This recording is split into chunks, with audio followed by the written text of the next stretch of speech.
আরশের প্রদীপ জেলে সারা বদন নূরে ভরা খোদা গো কি দেখালে ও হায় রে হায় কি নূর ঝরে যায় নবীর চেহারা আরশ দেখা যায় ও হায় রে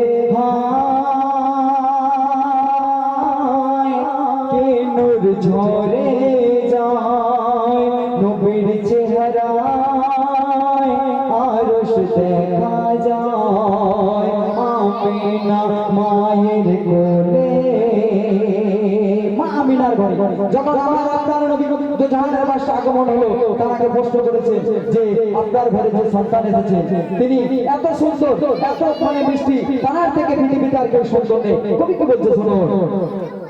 বল বল ও মা আমিনা এ কোন জগতের চাঁদ তার রূপের কিরণ পেয়ে ভুবন হয়েছে আজ উন্মত্ত আদার যোগে আলো দিতে মাগো তোমার ছেলে কোন নূরেতে গড়িল খোদা যার পিছে में सृष्टि जाए झोंके हाय की रूपेरी खूबी देखे जाओ विश्व नबी কেন আমার আপনার নবী দু জাহানের বাদশা দুনিয়া আসার আগে আগমনের আগে যত নবী এসেছিলেন তাদের মধ্যে শ্রেষ্ঠ ছিল ইউসুফ নবী আপনারা শুনেছেন তার একটি নূর দেখে সখীরা ফল কাটতে গিয়ে আউল কেটে ফেলেছিল কিন্তু আমার আপনার নবী দু জাহানের বাদশা যদি একটুকু নূর দেখে নিত তো খোদার কসম করে বলতে যে তারা আগুন তো ধরে কথা বলে যায় ছুরি চালিয়ে দিত কেননা আমার আপনার নবীকে আল্লাহ তাআলা এত সুন্দর নূর দিয়ে এত সুন্দর করে দুনিয়ার মধ্যে পাঠিয়েছে তাই তো কবি বলছে দেখো হায় রূপেরি খুবই দেখে যাও বিশ্বপ নবী তার রূপের ঝলক দেখে মেঘেতে লোকায় রবি ও হায় রে হায় কি নূর ঝরে যায় নবীর চেহারা আরশ দেখা যায় আমিনা মায়ের কোলে একদিন হোসেন হাসান বলে ও নানা জান ইমামে হোসেন হাসান নবীর দুই নামাজা বলছে ও নানা জান আমার বাড়িতে আজকে আপনার দাও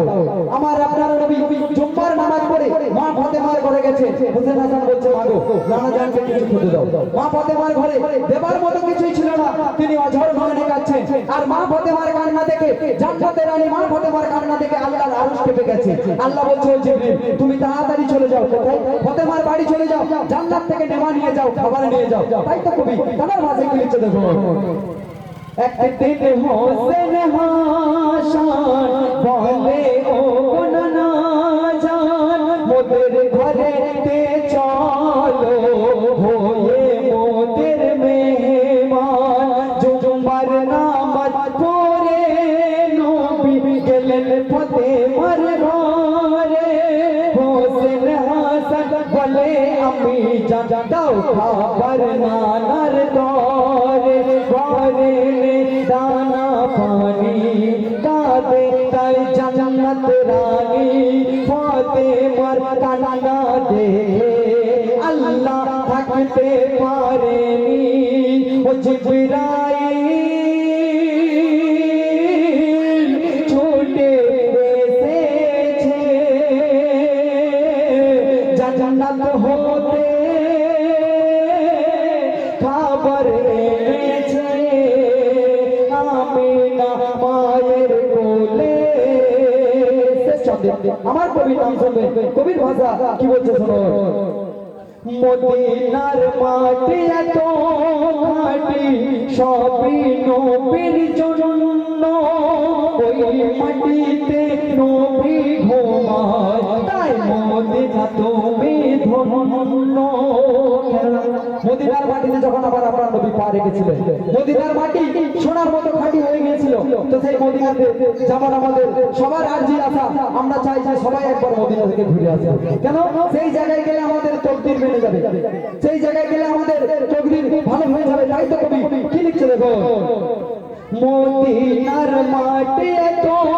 মাটি সবই নবীর জন্য,